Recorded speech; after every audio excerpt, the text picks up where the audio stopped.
So we're here to solve this Nanro Year of Outreach puzzle, our second puzzle of the year and our second video using these PenPa edit tools. Nanro is one of the trickier interfaces, but the way we set this up is when you load by default, you'll have a shading option, which is to have surface clicked in. You'll also have a number option. If you want to add any other options, you can certainly choose them. But for us, we're going to alternate in this puzzle between hitting the tab key and going from entering numbers in boxes to putting surfaces in boxes by clicking through them. One thing that you might sometimes use, I don't do this myself as often, I sort of put in the implicit logic when I see this happen in Nanro puzzle, but you could sometimes want to put in an edge helper.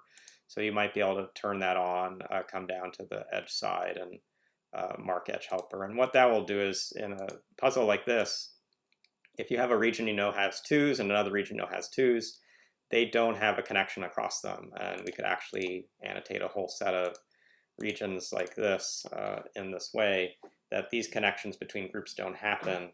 What I'm going to do, though, at the start of this puzzle is recognizing those connections don't happen, is I will just naturally shade them when I see them across a group. Like this 2 cell on the 4th row can't have another number to its top or to its right that's in a different group that's also a 2, and what that means is at the start you can do things like complete that region by putting the 2s.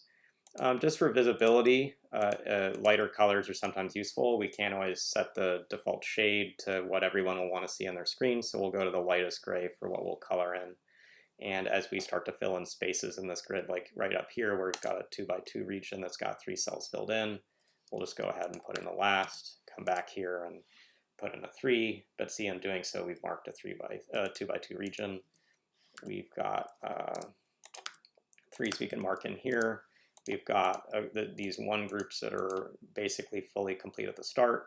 We've got a 2x2 group right there, and that 2x2 region is finished. Here is finished. And so there's a lot of the star of the puzzle is what's now captured in what I'm showing. There's a little bit more to do. You can take a cell like this one that I'm clicking on now and see it really has just one way to go. And so we know that a cell like this is going to be part of the Nanro. This group can't be a cell of using 2s because it's touching to 2s. It also can't be a 3 large group, both because it would end up touching a 3 large group and also make a 2x2 square right here. And so the only option for a cell like this is going to be a 1. And in marking that in, we can see that we can quickly, let me go back to the same light gray, quickly get this is the path of that part of the grid, and you can even get, in small cases, some progress like, this one has to extend out and get a single value out, and it's going to be part of this 21 region. But the key step that John certainly embedded at the start of the puzzle was to take advantage of the theme and to think about the year we're in. And so these regions that have the 2-0 and 2-1 clues are going to be the key regions to think about. And it will start by recognizing there are 26 total cells in them across all the rows and groups. And in this one on the right side, where there are 21 pieces that will be part of the Nanro, that means 5 cells and only 5 cells can be marked as unused.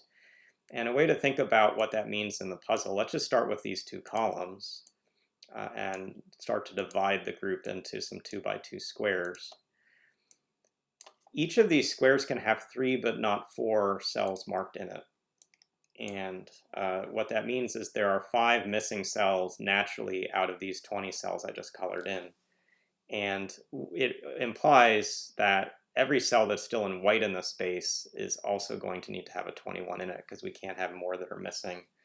Another way you can even see that is you could have colored this differently. It's okay to leave any set of cells that are not part of a defined 2x2 box. It's all in the region, potentially unspecified. But as we draw this green 2x2 in this way, or the green to the 2x2 to the left, we see that both of those are natural places where one of the cells that's in that defining space must be missing.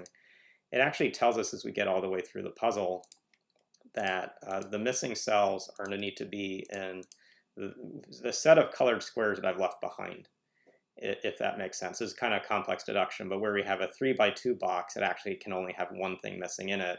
If we had the missing cell in a cell like this, then these 4 would all have to be numbers based on the logic we were just talking to, and so it's not going to work. And a similar kind of logic happens exactly on the left side, where the only difference is that as opposed to this region having 21 filled cells, it has 20 filled cells, but one of them is already shaded as unusable, and it's out of the core coloring space. And so here on this side of the grid, we have a similar look of the purple and yellow. We'd be able to deduce actually that the missing cell in red is in the middle part of that 2 by 3, and similarly at the top, green is like this. And so the 5 cells that will remain shaded, not part of numbered cells. And I think I'm doing a poor job in describing of changing the meaning of shaded or unshaded. So this is a challenge of Nanro in general, is how you number versus how you shade. You often shade the cells that are not part of the Nanro.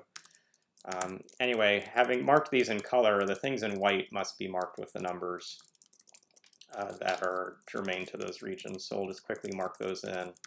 And in smaller Nanros, this wouldn't be as much a pain when we're typing 21 and 20 all these times. People might say, isn't there a better interface for this? And we're thinking about it. We don't know one yet.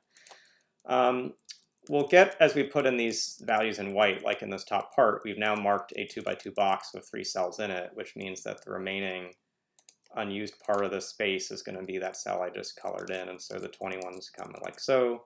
We get back to where the cell just below it is now part of the 2 by 2 box, and so we can come back in, fill these in. We'll recognize that we actually have 2 spaces just off this 3 clue that are now part of no 2 by 2 squares, and so it's going to be pretty quickly limiting as we think through what's going on in this puzzle. We also can now come back to cases where these 2 cells are both marked and recognize that one of these 2 cells is where we're going to be leaving an unused cell. And so the 21s must include the 2 bottom cells here. And in doing that, we will actually mark this as a 2 by 2 problem.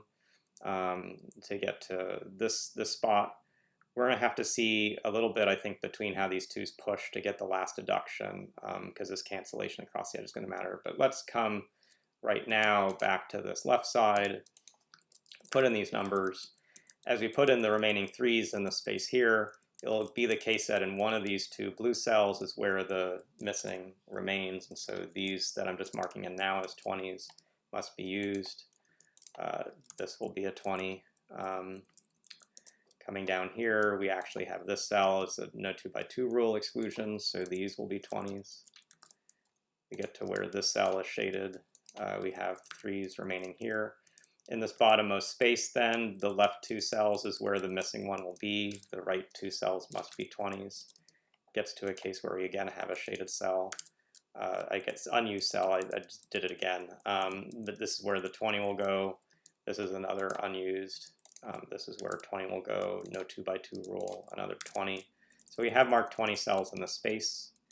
We're going to mark this as unused because of the no 2 by 2 rule exclusion. That's going to put a 2 right here, and that's going to mark this as unused and put a 2 here. And that finally propagates the logic back to the right side of the grid that we needed to see. We get to where we've got all of these as 21s, and there's no option where you can put a 3 into this cell because it will actually exclude both above and below, and so these have to be pretty separate. And the last step of the puzzle is to actually see how connectivity is going to work for it. And through the whole middle, you'll recognize that, and I'm going to sort of track this with my mouse, the Nanro is not crossing the center columns. And as I even go along these diagonal boxes, the only connectivity is through this topmost row right here where the 23-3 is moving. And this comes all the way over to the right as we have a potential option of 2 cells for the very last placement. The bottom one is the one that gives us connectivity to the grid, and marking that in.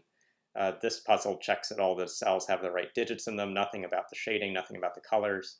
But we see that we've gone to the end of this puzzle, probably a little harder than the Tuesday, but like John Bolton's typical style, has some really great aha moments. I hope you appreciated seeing how the 2 by 2 squares gave a very limited set of deductions for how the 20 large and 21 large regions played out. Pretty clever puzzle to celebrate the new year. Hope you learned a little bit about Nanro and a little bit about how to use the PenPy edit interface for a puzzle of this style, and we'll see you again soon.